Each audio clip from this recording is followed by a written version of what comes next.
So 4 years in, 130 videos, 800,000 collective views later. This is one of the most epic journeys of all time. YouTube paid me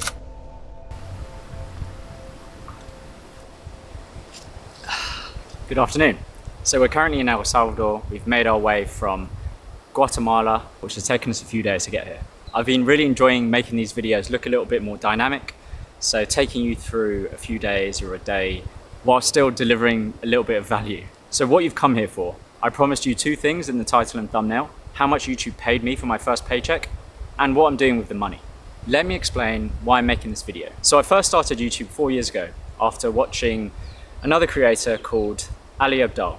And his first video that was suggested to me was how much I earn as a doctor versus a YouTuber. And I absolutely loved his transparency. I don't think I've ever seen anyone to be so open about how much they earn. He was literally showing us his NHS paychecks and then showing how much he was earning from his business, his YouTube and other side hustles that he was doing. And it really just blew my mind. And especially because I was a fellow junior doctor, we were a similar level. I think he was slightly a couple years behind me, but I found him very relatable.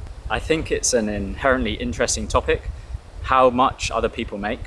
And it's also kind of taboo at the same time.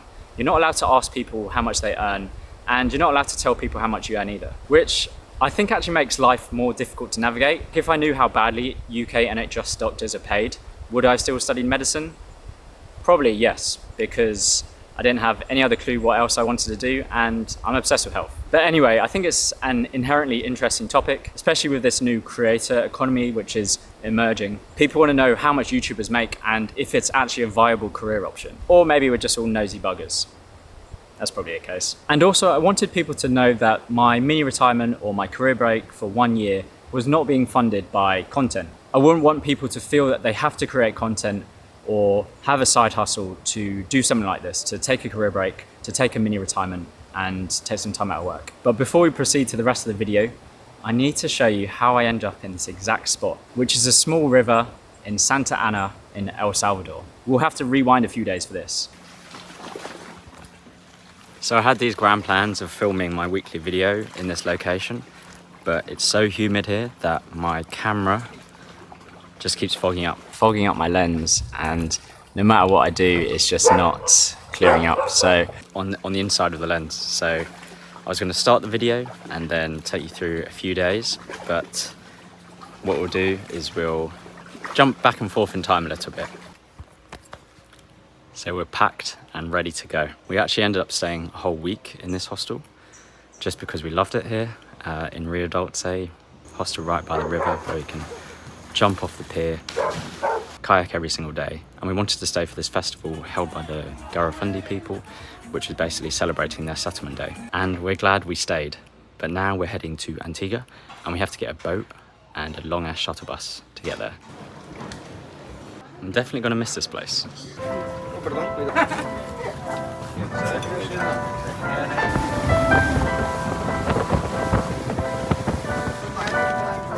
Boat ride done. Time for the long ass shuttle bus. And as per usual, we have time for a quick snack collection break.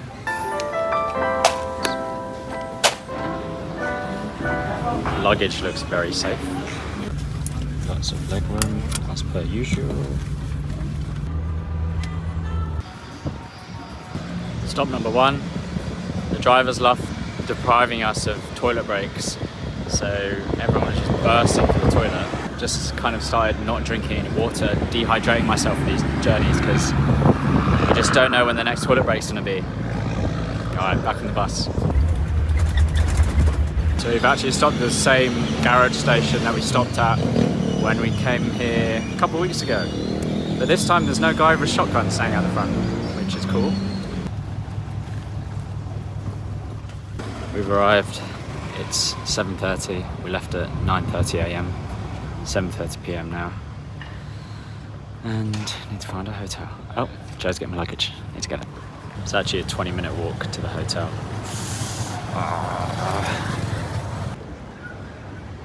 It's actually very beautiful here. We've made it to the hostel. It's nice outside, but the room's a bit pokey. It looks like a single bed to me.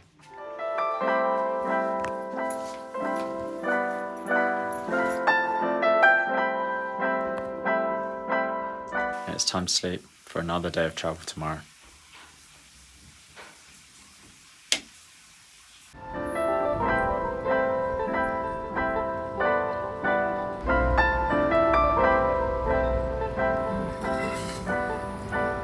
Good morning. So I actually slept pretty good considering how small and uncomfortable that bed was. And I feel pretty refreshed and ready to take on the next part of the journey to El Salvador today. And of course, we still need to discuss how much YouTube paid me for my first paycheck. But before we get there, I need to tell you about my whole journey. And I'm not talking about this journey from Guatemala to El Salvador. I'm talking about my creator journey. So do you have any of those embarrassing, shameful dreams that you don't tell anyone? For me, that was making YouTube videos or being a YouTuber. It's something that I just always wanted to do since I was a kid. And even as a kid, I'd been making videos at home with my younger sister, just like really stupid things, using a old shitty digital camera and Microsoft Movie Maker. But I just really enjoyed it. And I love cinema, I love film. And I made a few travel videos, like home videos and that kind of thing before I started this channel. But then I never really posted them to the internet. I was always just a little bit too embarrassed. And especially as I entered medical school and became a doctor, I just didn't see YouTube as a thing that kind of professional people did. So I always kind of had this burning desire, but I wasn't really acting on it. And then, like I said, in 2020, I stumbled across Ali Abdal, this other doctor YouTuber, and he really inspired me to start posting videos to the internet. And honestly, I was like, if he's doing it, surely I can do it. Which really reminds me of the quote, "You can't be what you can't see." So I made my first video, and that was in 2020, and it was a calisthenics tutorial video. So calisthenics is like bodyweight training. I was super into my calisthenics, still am, to be honest. And I wanted to make videos about things that I was passionate about. So I went down the kind of fitness route. I was making videos, very inconsistently uploading them, maybe once every few months. And no one really watched them except a handful of people. But regardless of this, I really enjoyed it, so I just kept doing it. The main reason I was so inconsistent with posting videos was I just found it so difficult juggling video creation and a full-time job. I think creating videos is a full-time job in itself. I don't know how people can work 40 plus hours a week, then make YouTube videos on the side. It actually blows my mind. And so I did this for about 3 years. And over a 3-year period, I gained maybe 300 subscribers, all for the calisthenics fitness content, who to this day I'm more than grateful for, because if it wasn't for them, I probably would have quit doing this a long time ago. So thank you, the early adopters. But yes, probably around mid-2023, I was getting deep into Huberman. And in fact, my fiance joked that she was dating Huberman, which was kind of true, to be fair. But I was really getting into the Huberman stuff and the health stuff and the lifestyle stuff. And I was like, I like this stuff too. I don't just want to make videos about calisthenics. I really enjoy health and everything that comes with it. So I decided to make a video about cold showers and how I'd been taking cold showers for 7 years or something crazy like that. Is it 7 years? Yeah, 7 years. And I did it in a vertical short form video. And because I was uploading to YouTube, I decided to upload to Instagram, Facebook, TikTok as well. And boom, it was an overnight success on TikTok. It got like 7 million views. To this day, I think it's my most viewed video ever. So for a while, I just kept making short form. I was doubling down on the short form content. And because short form is a lot easier, it was only a minute long per video, I was able to produce 1 video per week whilst working a full-time job. And I was loving it, to be honest. I was talking about things that I love, that I was super interested in. I was learning how to edit videos. I was learning how to use my camera better. It was just so freaking fun. But doing all the short form content really wasn't moving the needle for YouTube at all. And YouTube was always the goal. It always has been, and it always will be.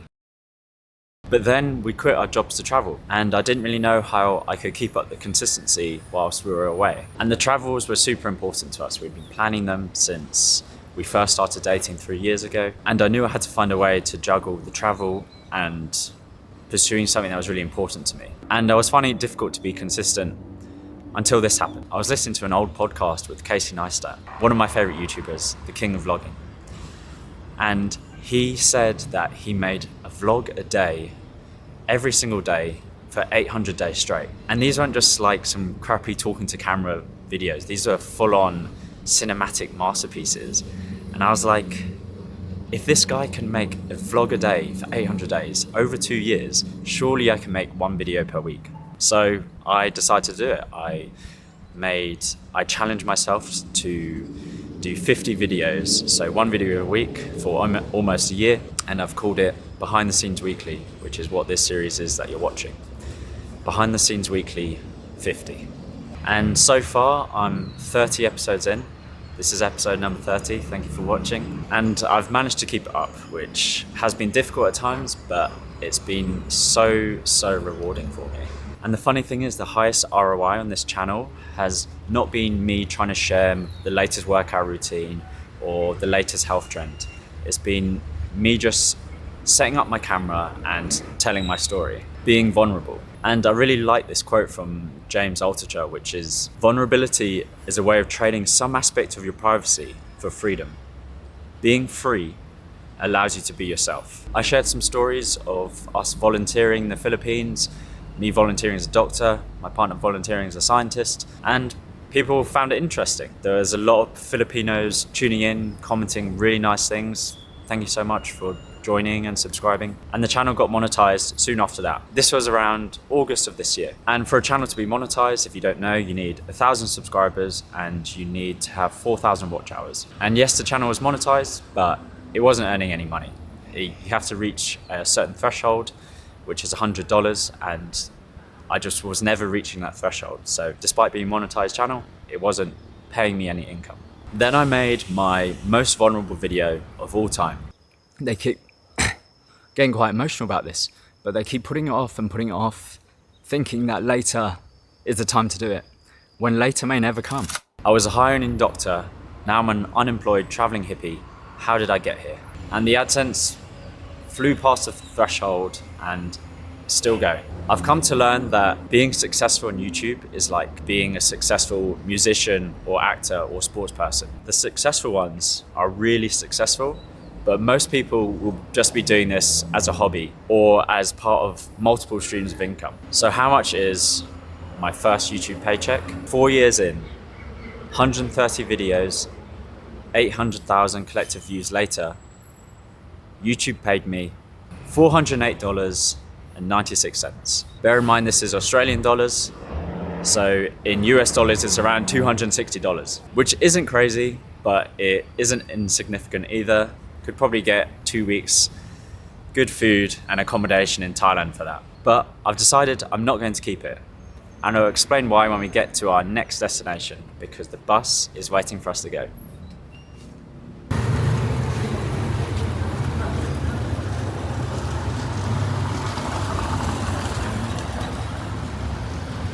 Just like 10 dogs just walked past, all chilling on their own. It's quite funny. So someone told me they convert these old American school buses when they're no longer deemed safe for use for American school children. They're sent to Guatemala and they basically use them as public buses, and they just do some funky, crazy shit with them. It's pretty funny.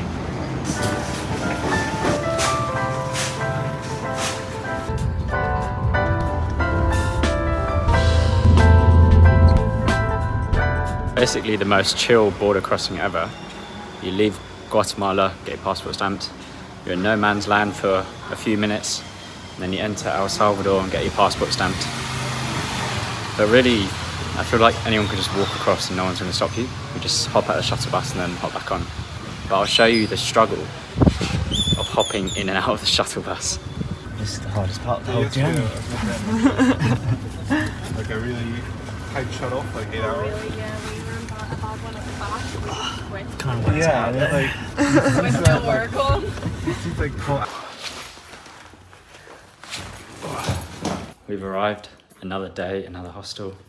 Now we're in El Salvador, and it's got a bigger room this time. It's better than that box room we were in yesterday.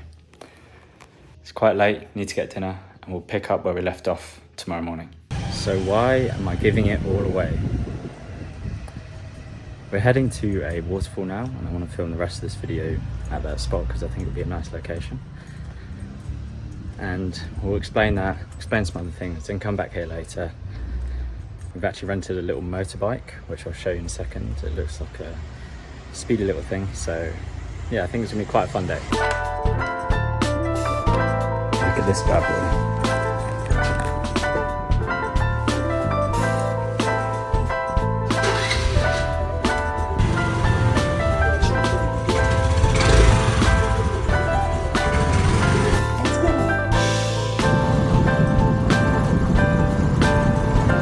Looks like we're at a blockage.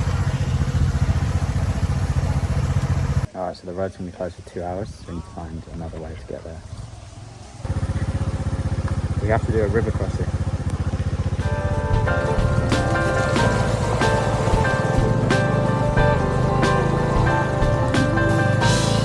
This is one of the most effort journeys of all time. The roads are completely fucked and our asses hurt, so we're taking a break. We finally arrived. What was supposed to be a 1 hour journey turned to like 2.5 hours. That roadblock. We were literally 10 minutes away and there was a block. We had to drive all the way around. But we're here now and I'm going to shoot the rest of this video. But maybe I'll enjoy the waterfall first.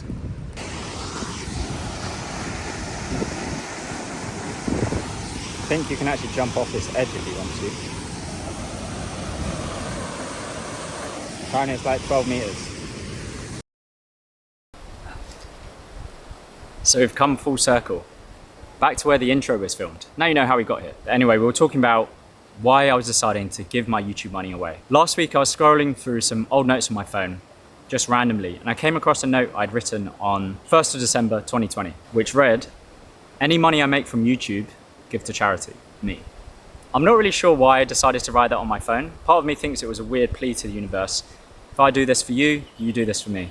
And I never wanted to do this for the money.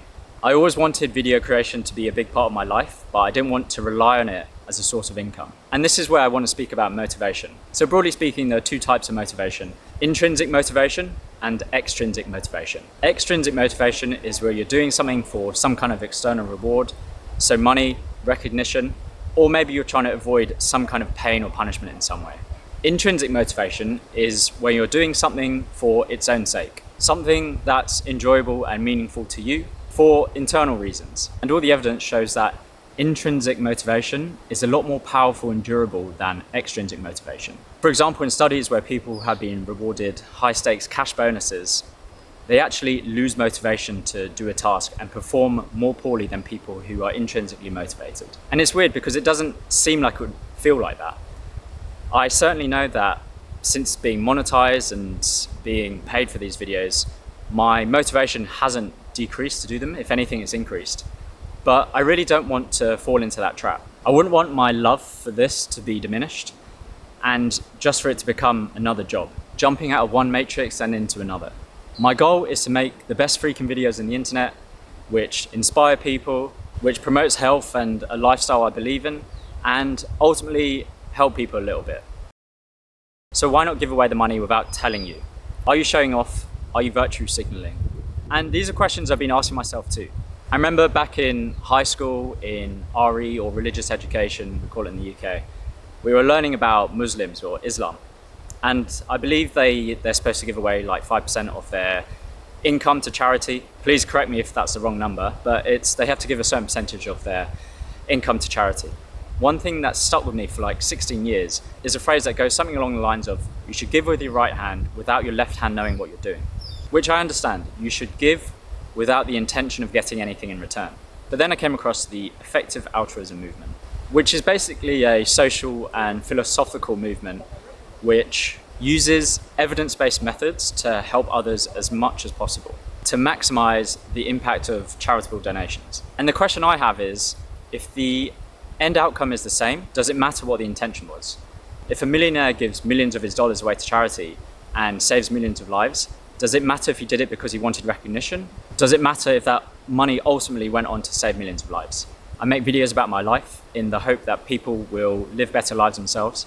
So why would I hide this aspect of myself? And what got me interested in effective altruism in the first place was other people talking about it. People talking about it on podcasts, YouTube videos, people that I like and look up to.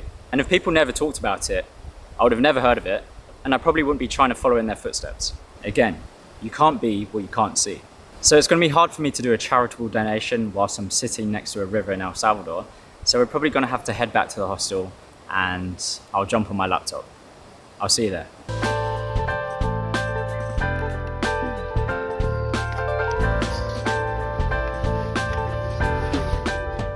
Made it home. Time to set up the laptop and make this donation. Okay, so we made it back. Got my laptop ready here to go. And I was actually a bit worried about the lighting in this hostel apartment room, but the dresser has these weird TikTok style lights, so they're kind of providing a better experience for you. Of course, I couldn't just say I was giving to charity without actually showing you that I was going to give to charity. So I'll firstly work out how to do a screen recording. I think it's Windows Alt R if you're on PC, which I am, unfortunately. So firstly, I'll show you my last payment. I think I need to be quite careful here in terms of what I'm actually divulging. So here we got my YouTube earnings, my last payment, $408.96. So I've decided to donate to one of the most evidence-based effective charities, and that is the Against Malaria Foundation. Essentially, it's the most bang for your buck in terms of saving lives, and it helps by getting mosquito nets to places that it's needed. And for any of you who've been following this channel, you know how much I freaking hate mosquitoes. They're literally the little spawns of the devil. So let's prevent those mosquitoes and save some lives. So if we just go to the donate online, and I'll be filling out my details here. Obviously, I'll need to blur everything out. Don't want anyone stealing my identity. So as I'm doing this, I'll just let you know the reason why AMF, or Against Malaria Foundation, is one of the most effective charities is because mosquito nets are relatively cheap. They cost about $2 US dollars to make and produce, and apparently they can protect up to 2 people's lives for 3 years from my research. There's a really good evidence-based charity evaluator called GiveWell, and AMF has been a top charity on there since about 2011. And I'll give the exact amount just because. Donor name, should we go for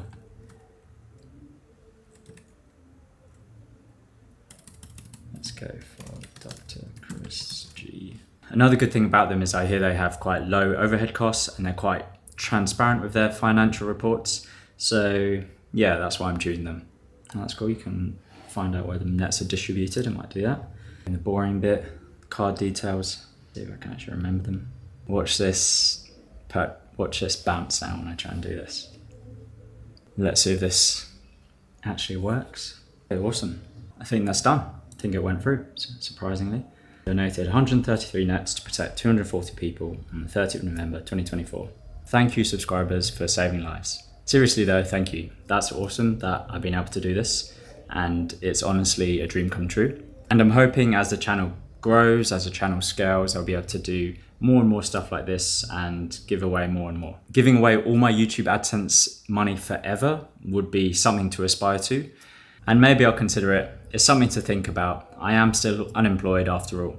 I am still learning and getting my head around all the effective charities. So if you have any suggestions of where it should go next, if you can let me know in the comments any effective charities that you're a big fan of, and maybe one of the upcoming YouTube AdSense payments we can give to that charity. And even if you have no ideas, leaving a comment would also be much appreciated. Thank you for watching. I'll see you next week.